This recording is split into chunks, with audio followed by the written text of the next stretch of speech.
To take care of your battery health on OnePlus Nord 5, first of all, we'll need to open a settings on our phone. Then we can move down and select the battery section right here.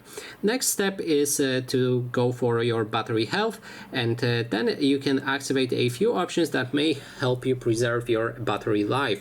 First one is smart charging, and it will slow down battery aging on your device. It learns how you're charging your phone, and according to that it will adjust the battery level when it reaches 80% during charging. So for example, if you're charging your phone normally, then it will cap your charging to 80%, but at the same time it will preserve your battery life.